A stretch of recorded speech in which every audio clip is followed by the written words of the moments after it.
Sports media free agency never ends. We'll talk about it, John. And we'll have one of the most important media analysts in the game, Jessica Reif Ehrlich of Bank of America Securities, as our big get today to discuss Bob Iger's verbal bombs on CNBC last week. Well, the transformative work, of course, is making sure that our cost structure reflects the economic realities of the business, and that includes disruption. Transformative work is dealing with businesses that are no-growth businesses and what to do about them, and particularly the linear business, which we are expansive in our thinking about, and we're going to look expansively about opportunities there because clearly it's a business that is going to continue to struggle.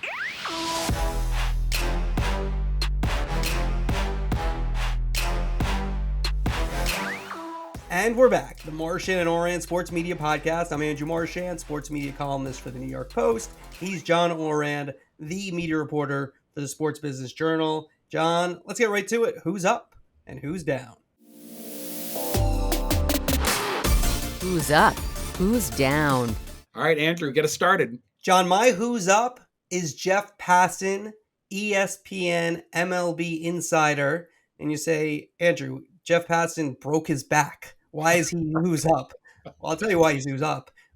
Really serious injury for Jeff Passan, but where that tree landed, he could have been far worse for Passan. I mean, he could have been paralyzed. He could have died.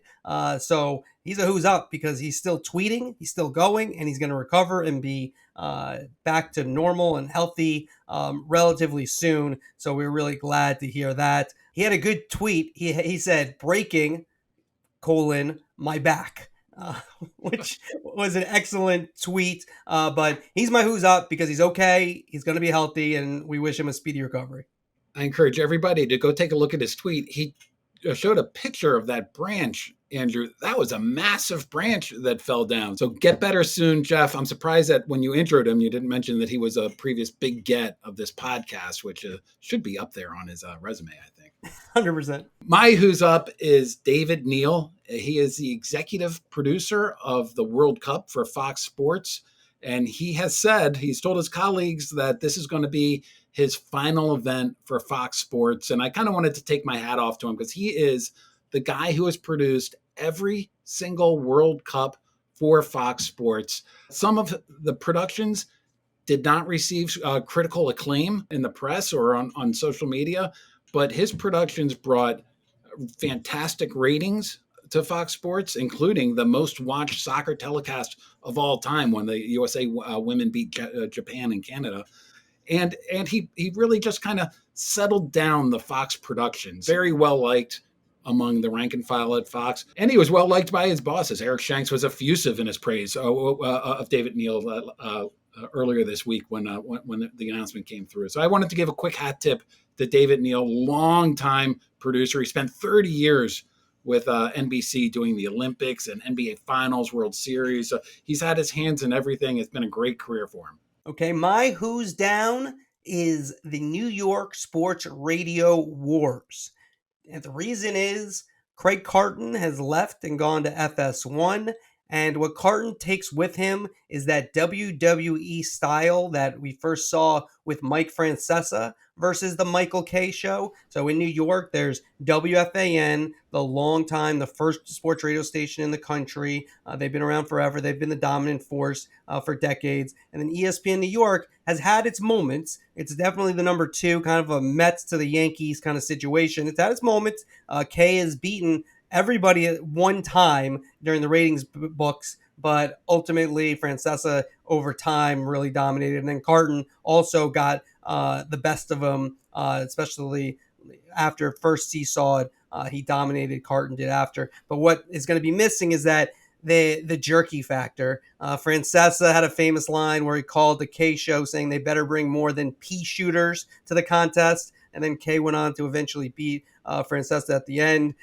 Carton had just loves to just instigate, had a big rant about there are winners and there are losers. And he was calling basically the K show losers at that point after they started winning and then they didn't look back. He leaves.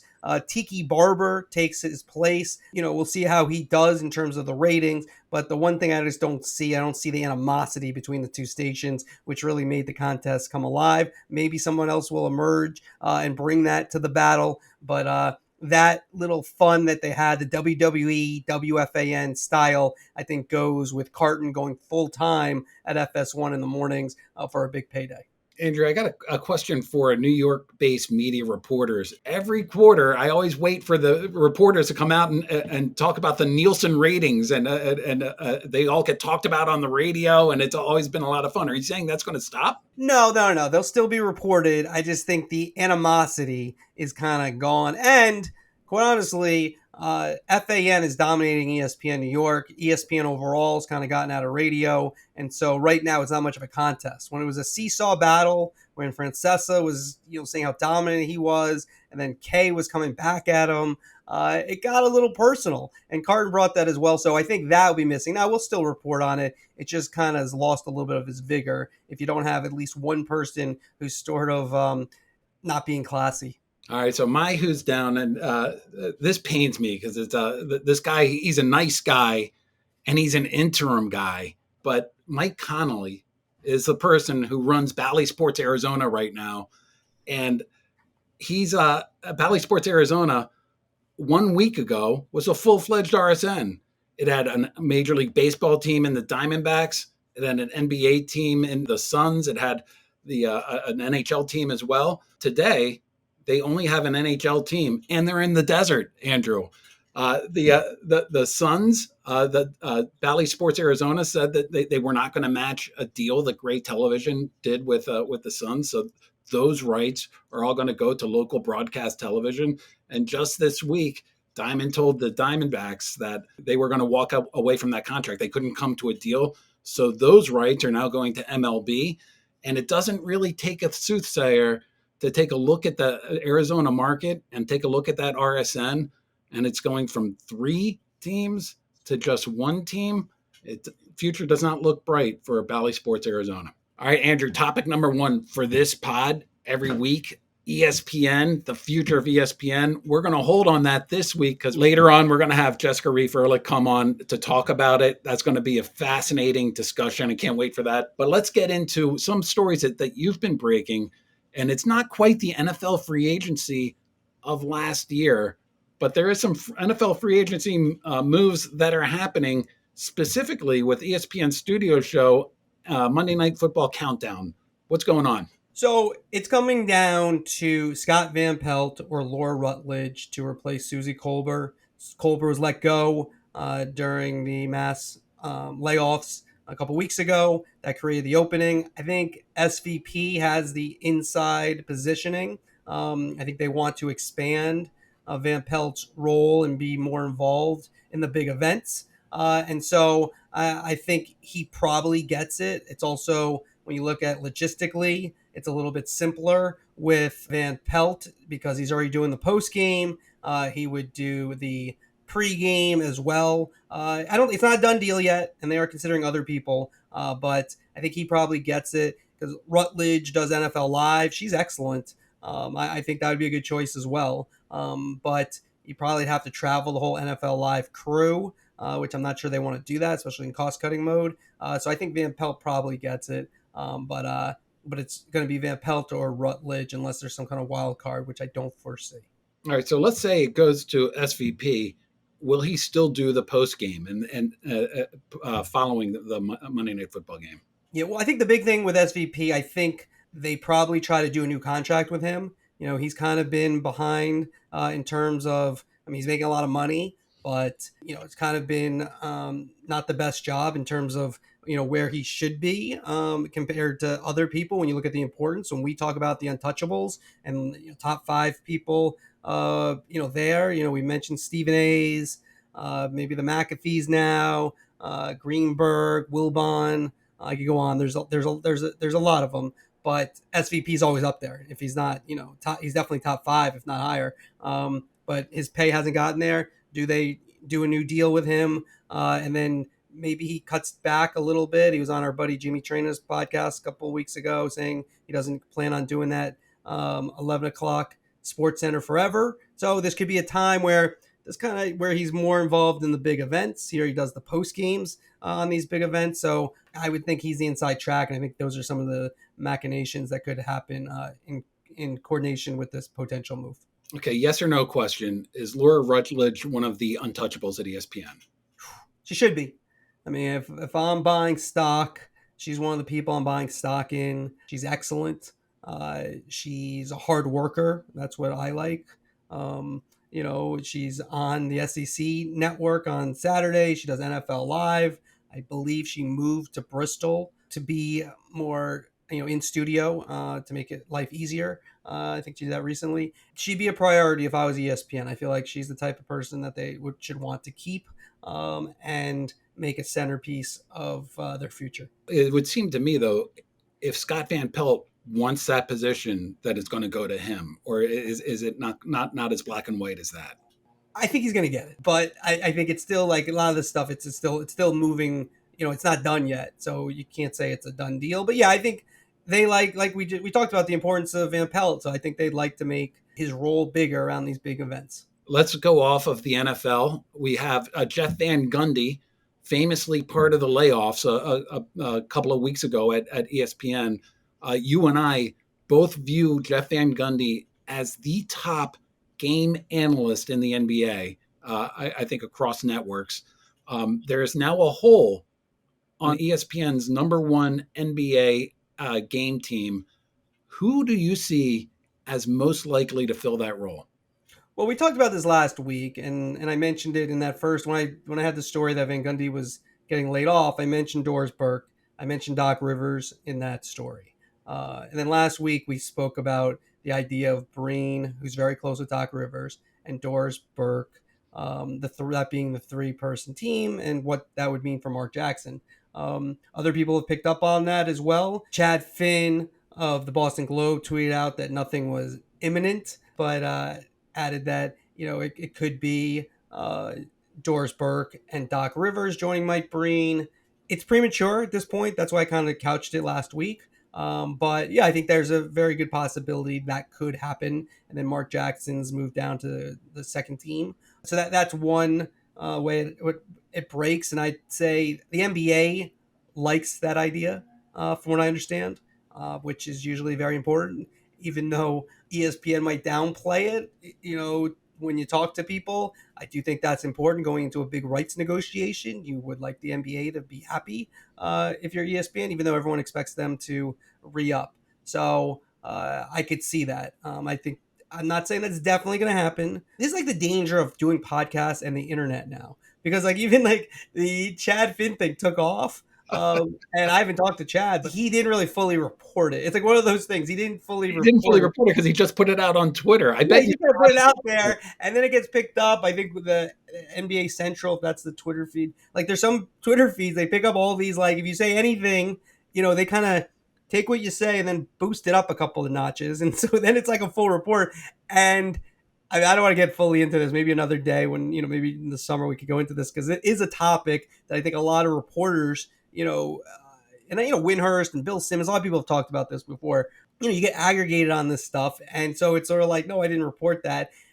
I mean, for me, I'm always like, well, I can only control what I can do. What other people, how they take it or not. It's like, I can only do the right thing there. To me, you always just want to just be right. So you don't want to get ahead of it. So, but bottom line is, yeah, I mean, I mentioned JJ Redick previously too at that first story, and Richard Jefferson. I think they could be a future team, but I don't think they're there yet. I'd be not surprised, but I just don't think I think Doris probably has the inside track on that one, at least for one of the spots.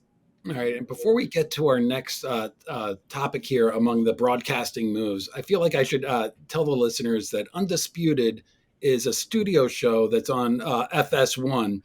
That doesn't get a ton of viewership, but boy, it gets a lot of reporting on it, because it is the show that is hosted by Skip Bayless, and you have some information on who is likely to be taking over the empty seat, because Shannon Sharpe left the show, and it's now Skip, and they're trying to find somebody to take on Skip as their first take style show over there. You listed a name earlier this week. Who was it?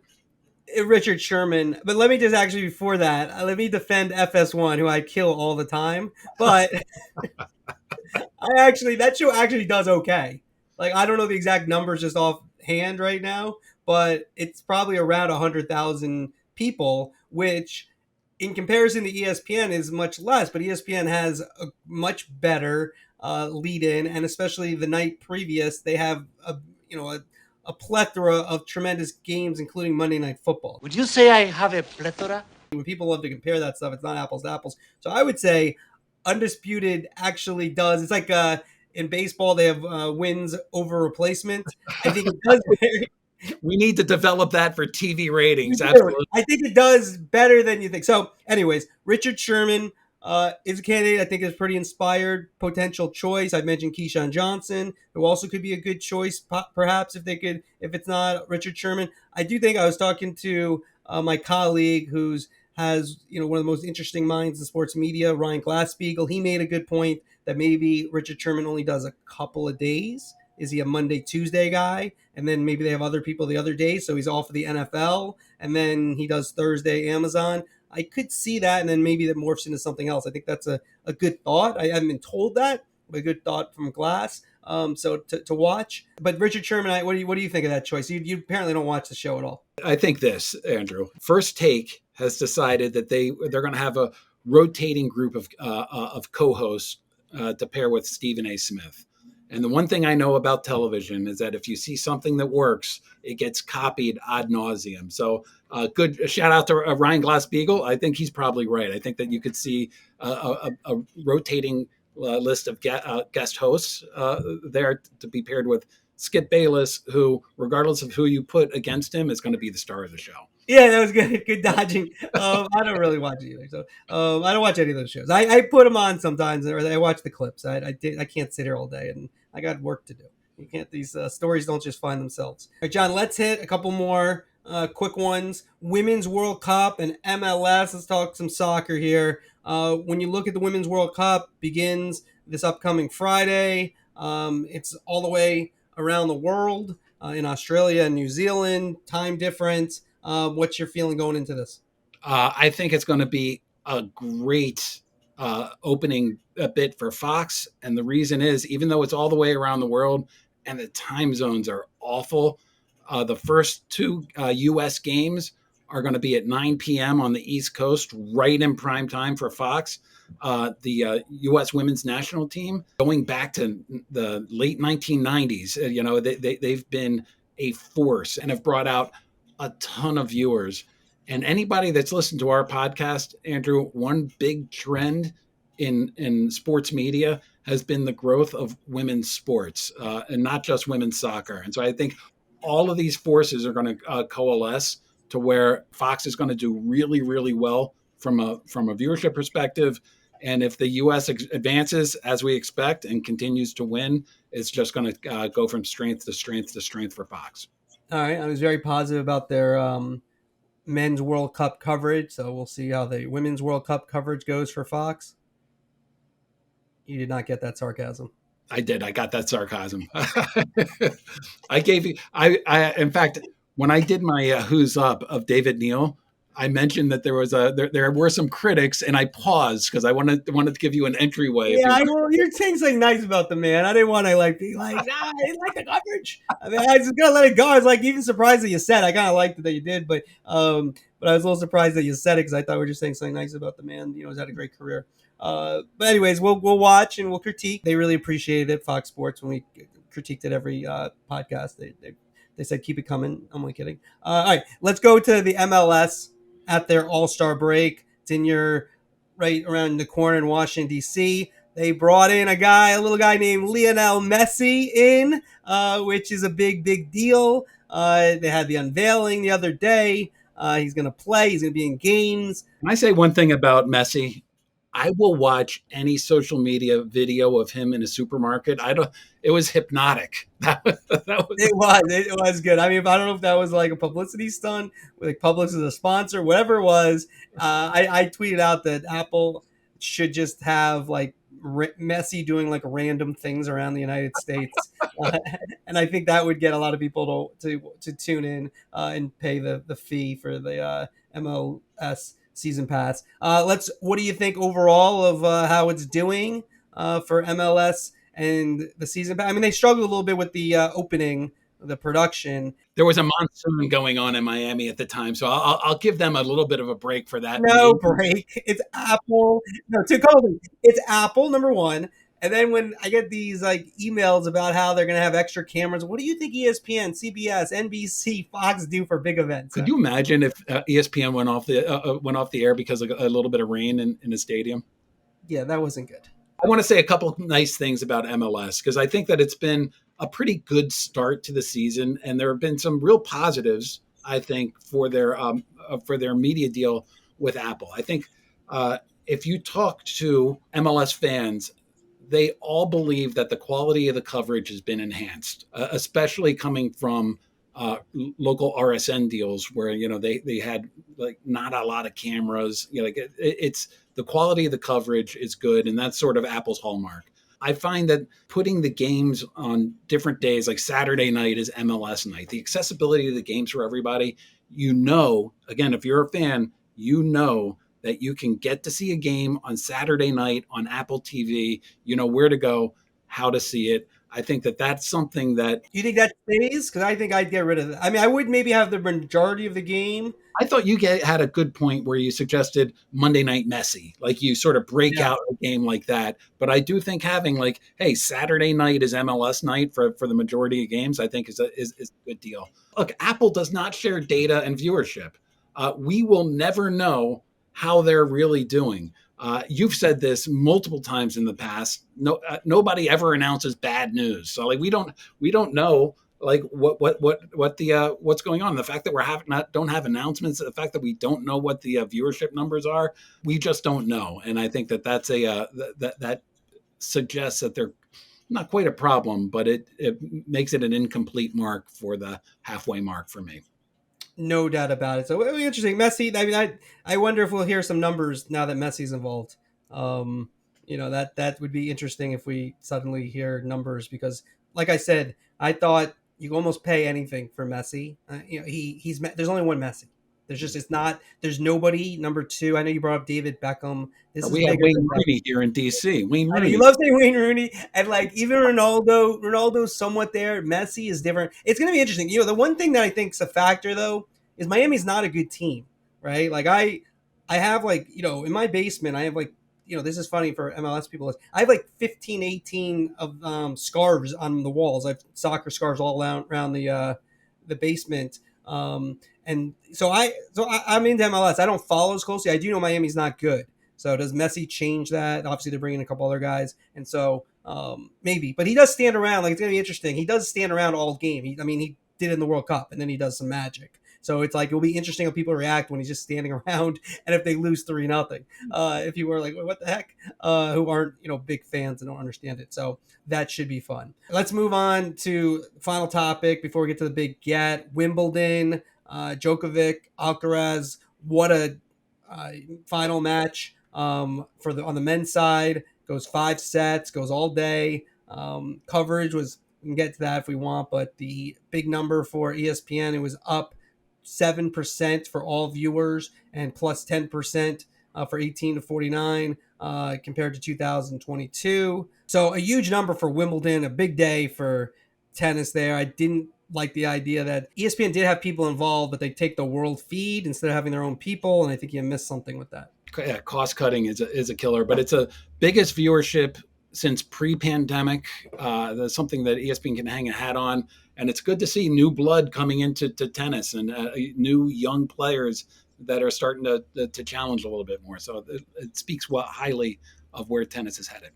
Definitely. And with the coverage, I thought if you listen to Fowler's final call, it wasn't great. There's a pause there. I don't know if he was waiting for the PA announcer to say the final score to the crowd, but there's a weird pause there. Not like a historic match. Didn't necessarily have that perfect. It was okay. It wasn't bad. It just wasn't great. For that final call, they kept showing like the King of Spain. They're not identifying people in coach's box. I thought that was something that was missing a little bit, which also sometimes, they don't know where the world feed's exactly going. So that makes it a little more difficult. You need to be very skilled at the play-by-play position to be able to identify those people very quickly. And they did sometimes, but not enough, in my opinion, especially as the audience got larger. And in theory, you have people who don't know everything about these guys and their coaches and who we're looking at here when we're watching. So, but overall, a good day for tennis and ESPN to have that final and just an epic match. Andrew, let's get to our big get segment. Anybody who has been around media and entertainment business for the past 3 decades knows our guest, Jessica Reif Ehrlich. She's probably the most influential financial analyst in the media and entertainment sector.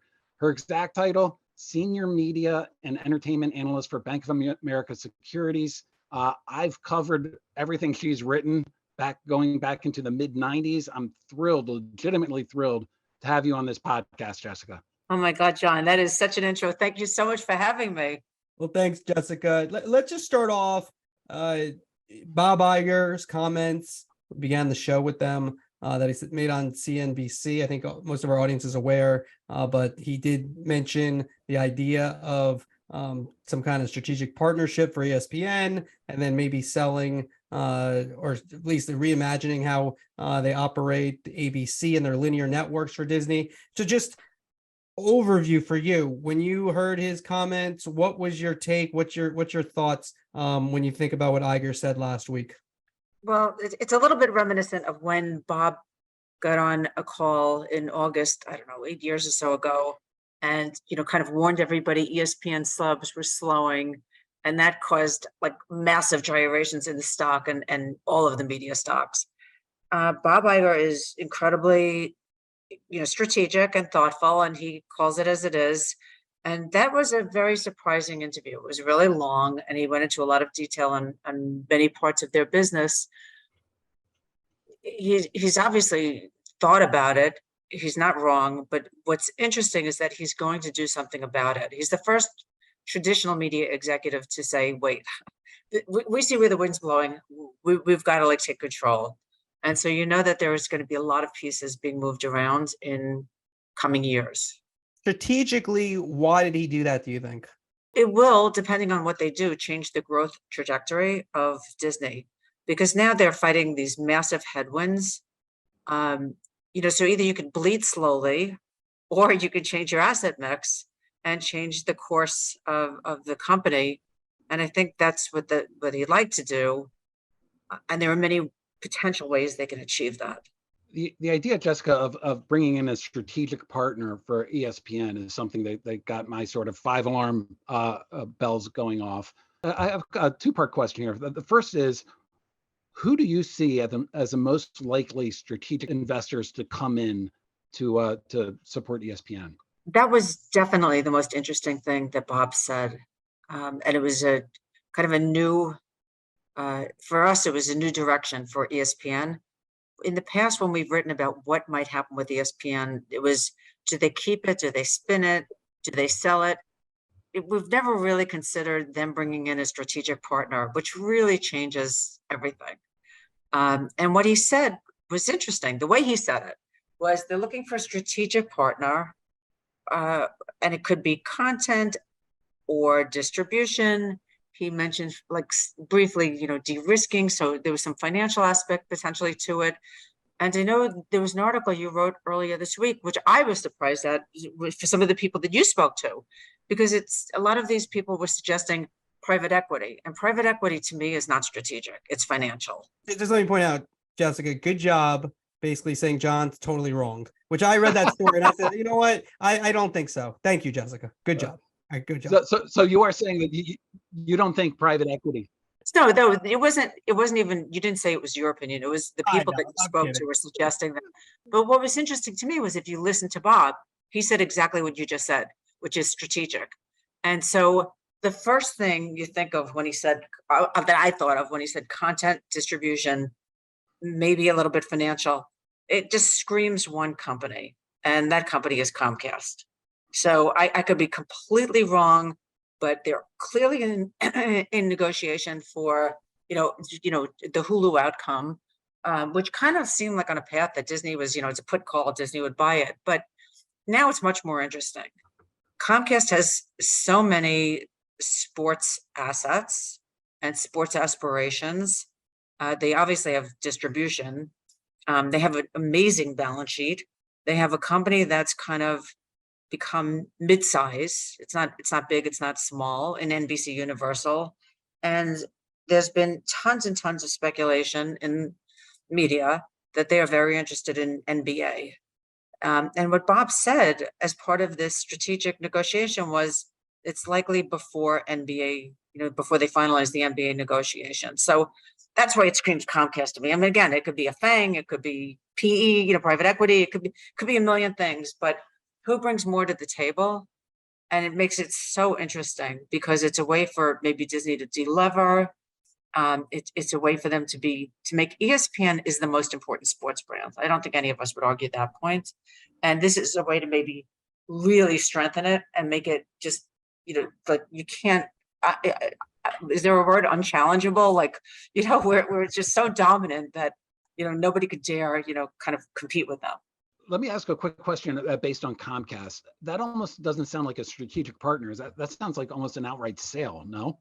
Well, I don't know. I mean, I'm not the banker, and I'm, certainly, I think that there are many forms it can come in, whether it's a joint venture or some kind of a partnership, or Bob didn't say they want to sell ESPN. He said he wanted to bring in a strategic partner.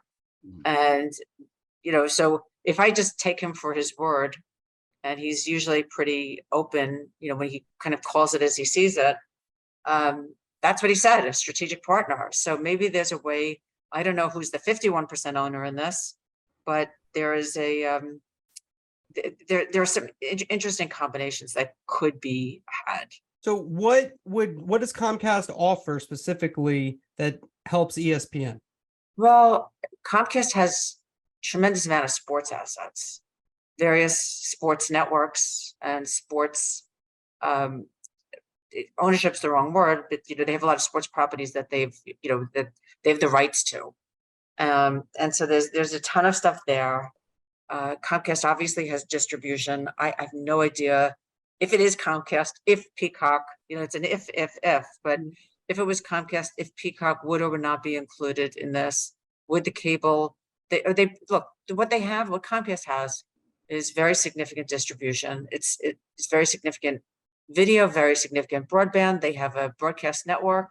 I think for the NBA, NFL, we know for major sports, they absolutely want to have reach. And what is reach is, broad reach is still broadcast and cable, but you've got broadband and direct to consumer. So and Comcast has an amazing balance sheet. So, and this is a company that kind of, I think, needs to figure out themselves how they get bigger. Andrew and I are very myopic about sports media. So we're so interested in ESPN. You look at all of Disney. Would you say that Disney is a stronger asset right now without ESPN, given the headwinds that ESPN faces? No, I think sports is probably the most important genre in content, like it at all. It's the one, piece of content that still commands massive eyeballs, massive, it's live and it's important for advertising. And I think ESPN is really important, but they have to kind of, solidify their distribution. And if the linear universe continues to fall apart, then they have to be able to transition to streaming and be stronger. Disney's balance sheet's a little stretched thanks to COVID, also thanks to the Hulu put call, maybe a little more. They need to reinstate a dividend. They've got to invest in, well, of course they'll invest in parks, but they really need to invest in Disney Plus. So there's a lot of areas where they need to put money. They have to fix Marvel, which is, like the whole film division is kind of a shell of what it was. So there are a lot of areas that are crying for capital at the moment. So shoring up their balance sheet would be a great thing.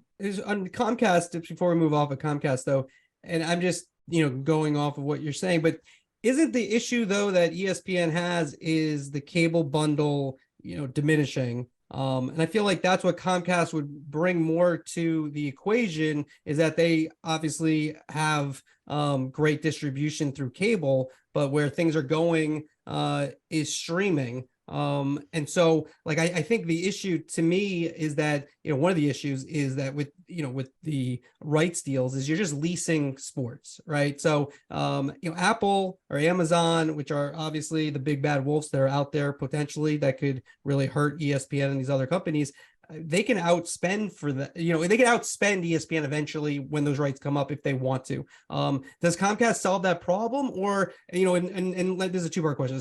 Did they solve that problem? And when you look at other entities that could be strategic partners, everyone obviously points to Apple all the time for everything because they have so much money and who they are, and Amazon. Who else would you see? And so that's like a two-parter there about Comcast in terms of what, in terms of distribution, where things are going, and then also these tech companies that perhaps could be other players in this. So let's take that in pieces. So on the Comcast part of that comment/question, they have distribution. Yes, they have cable distribution and video subs, but they have cable networks and they have a broadcast network.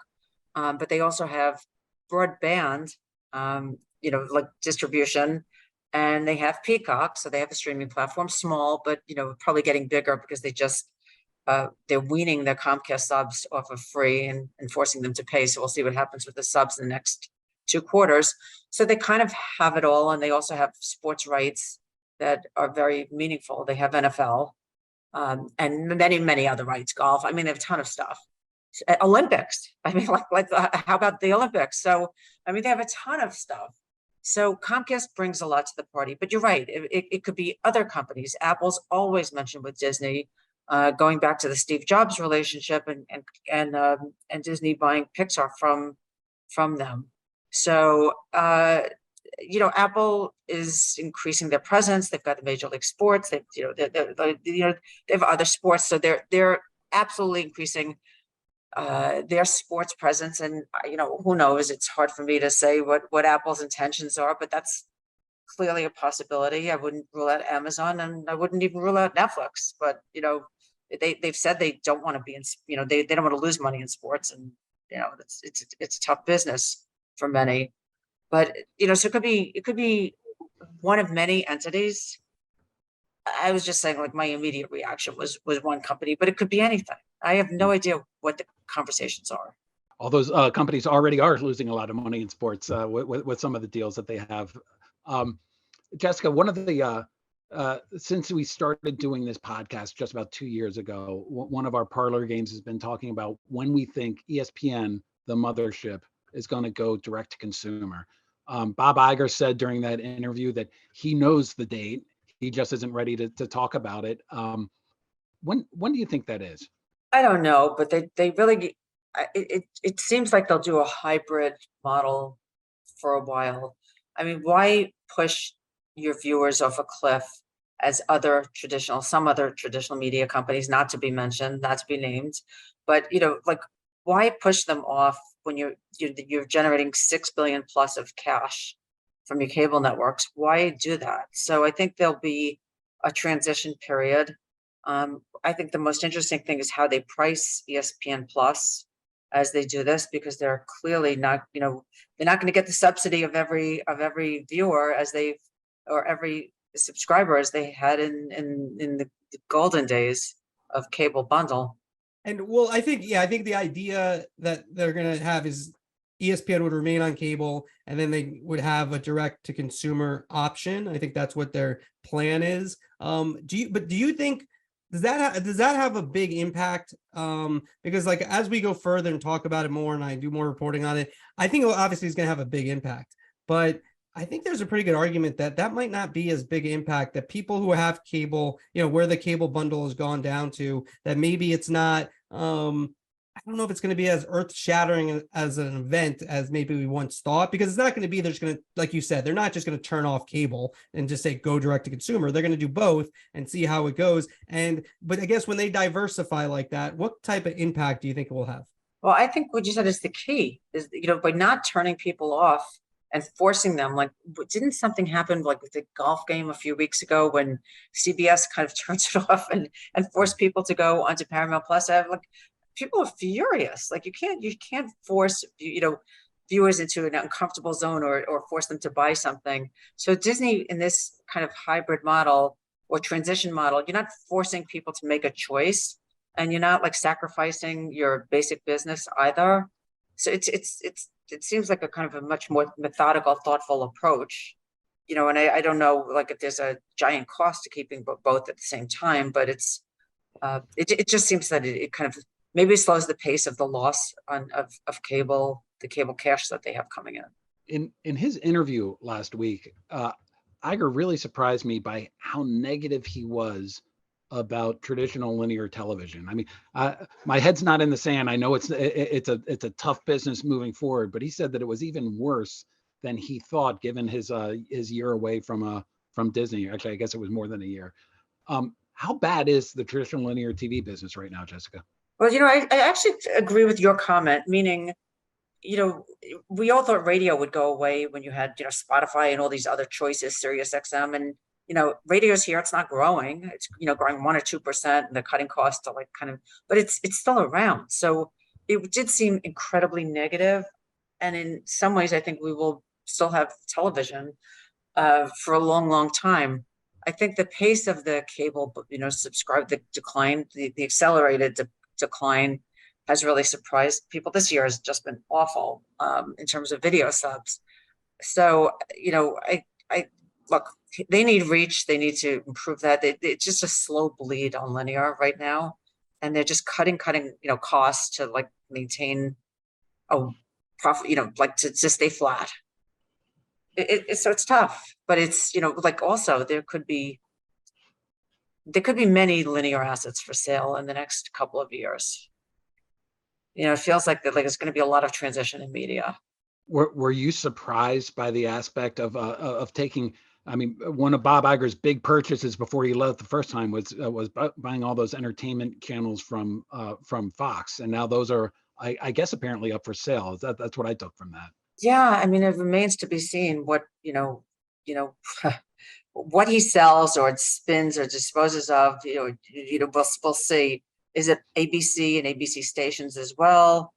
Maybe it is, but it does seem like they're dismantling Fox, because another report earlier in the week was that they were, hoping to sell Star TV, which for a long time was a big growth engine for Fox, and it's just been a disaster since Disney's taken it over. I mean, really, they've lost, their profitability has gone down. It's a challenge. Whose strategy do you like? Like, which strategy do you say, you know what, I really like what they're doing in terms of the networks and even the digital players?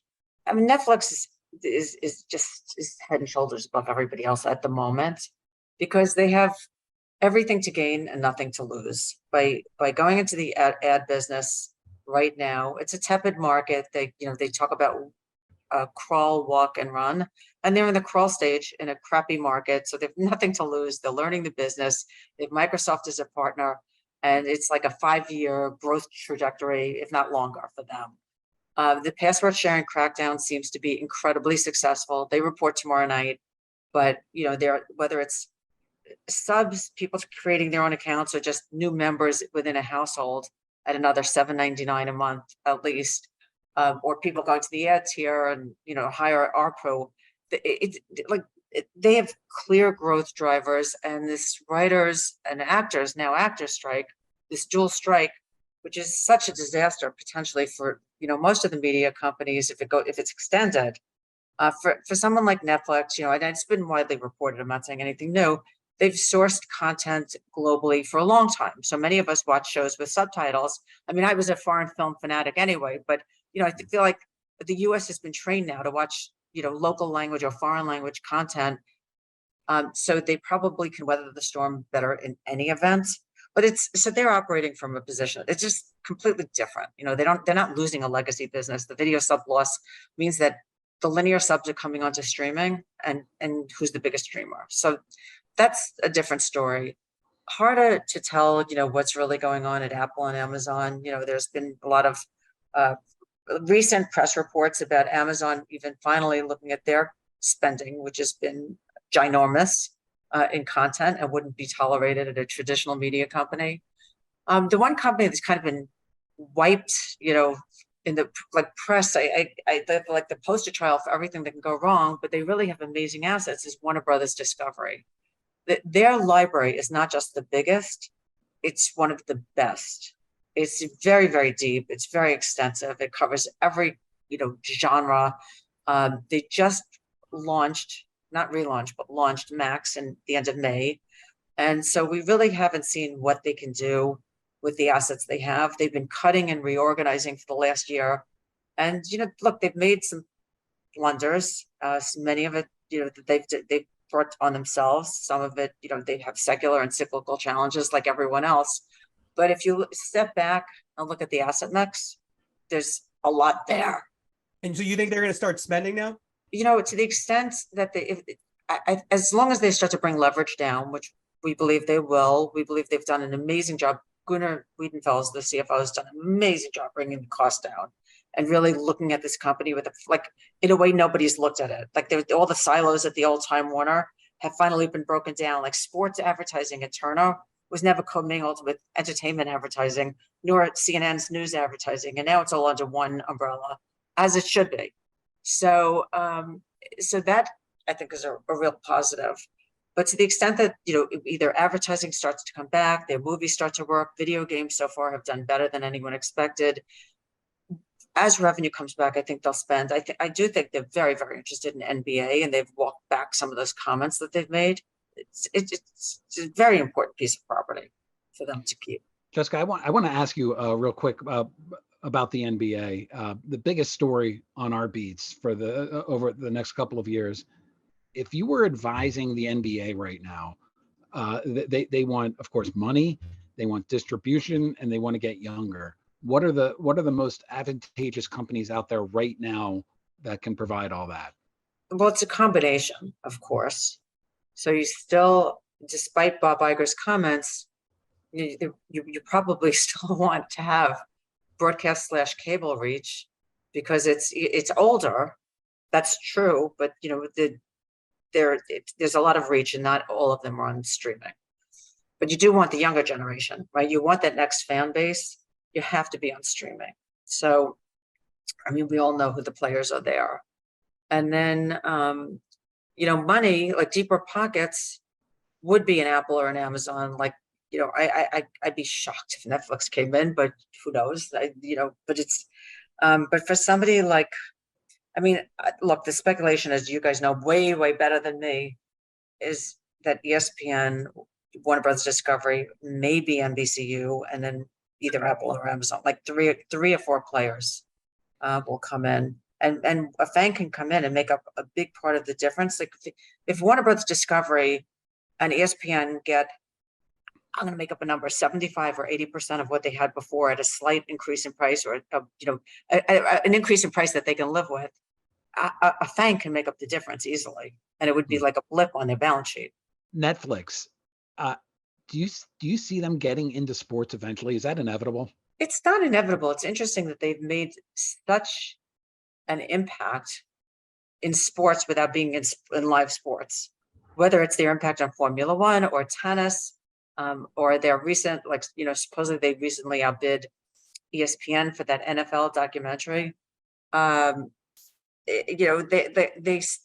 and it becomes more important with advertising, because there's a lot of sports advertising money. It's the demographics are, we know, younger male.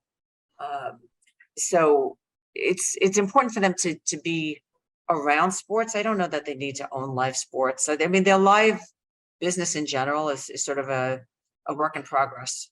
Yeah, but when you say their impact on sports, I kind of feel like it's a little bit overrated, Netflix's impact. Yes, they've had these documentaries, but they're kind of not playing the same game as, ESPN or NBC or Fox or CBS with the rights that they're getting and the audience that they're bringing in.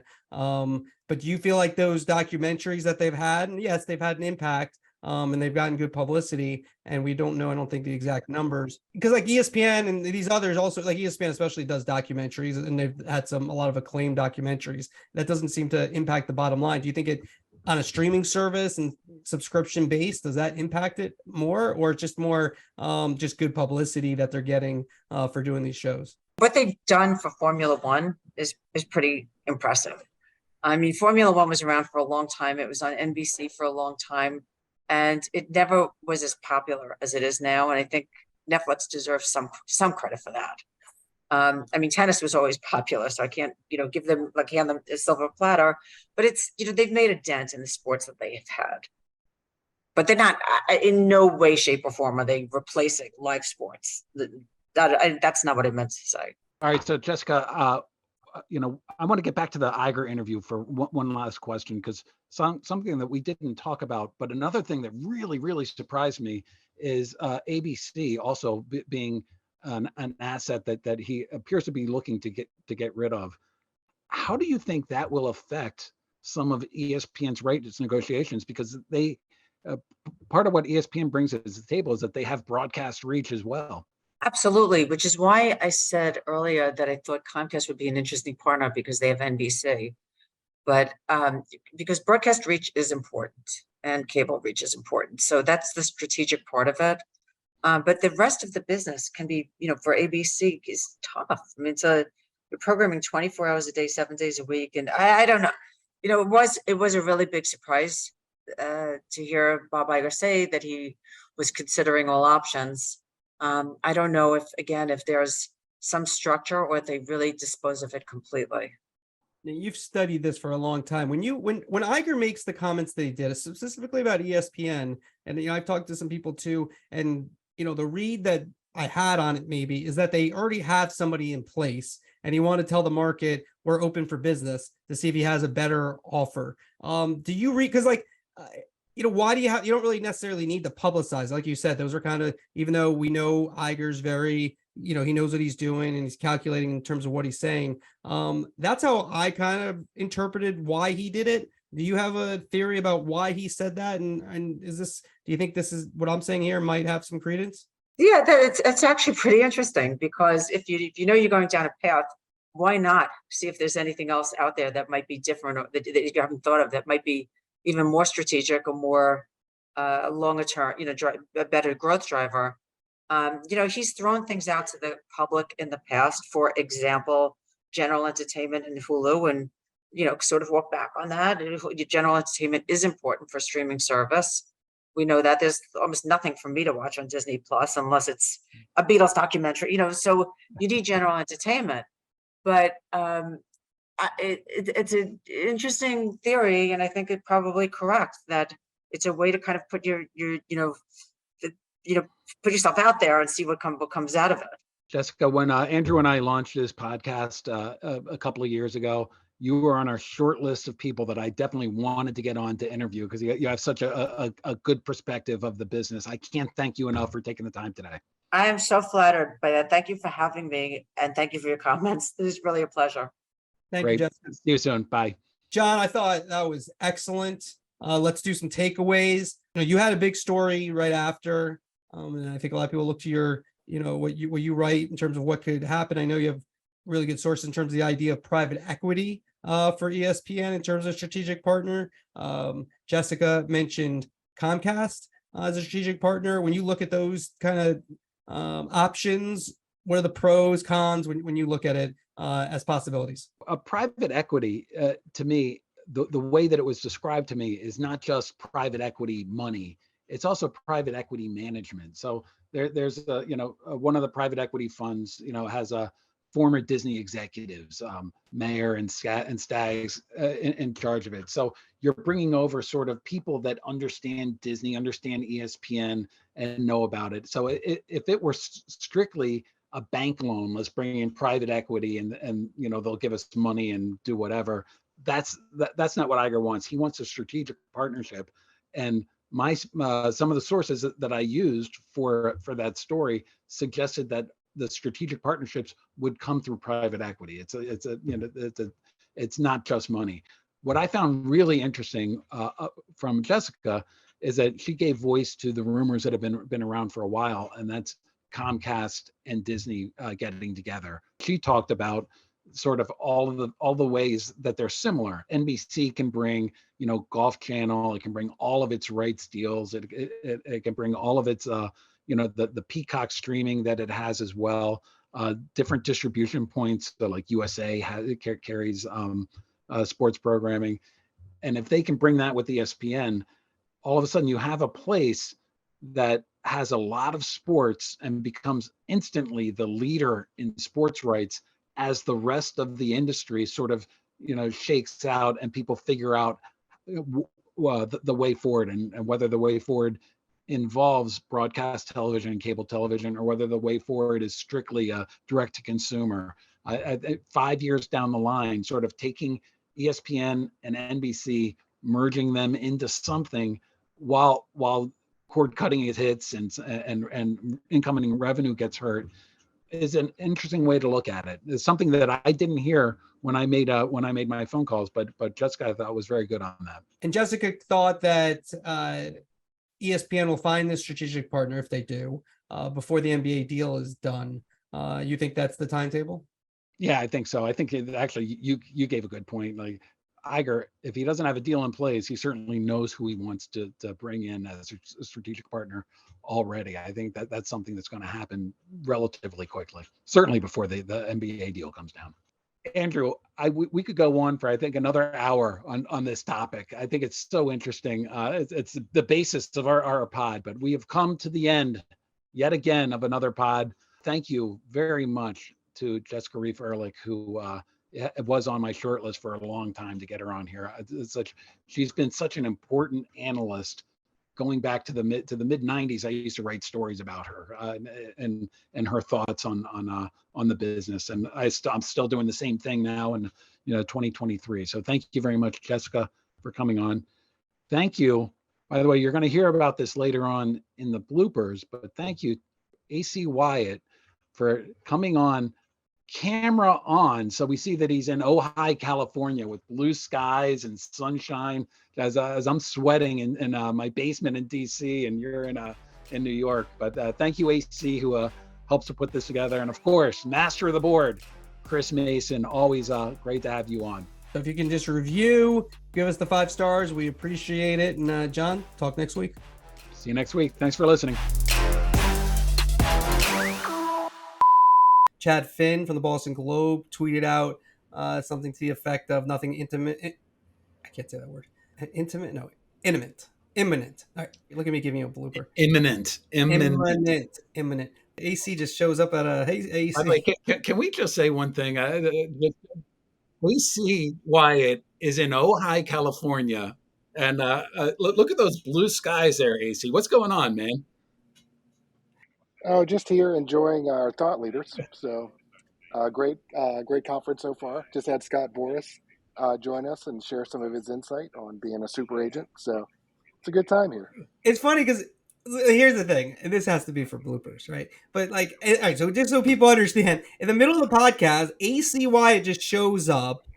His picture just comes out. We're just talking, and usually the behind the scenes people they're not on, and I'm like, what? Who's this movie star who just showed up on here? He looks like he's in Hollywood. Oh, I get jumped. it's my agent. This is Show me the money! absolute mayhem. All right, listen. I'm in DC where it's 95 and humid. I'm sweating. I have the AC pointed right at me, and AC is sitting there. And what's the temperature there, AC? I think it's like 75 right now, so it's not bad. I like the changes, but it's a dry heat. Great.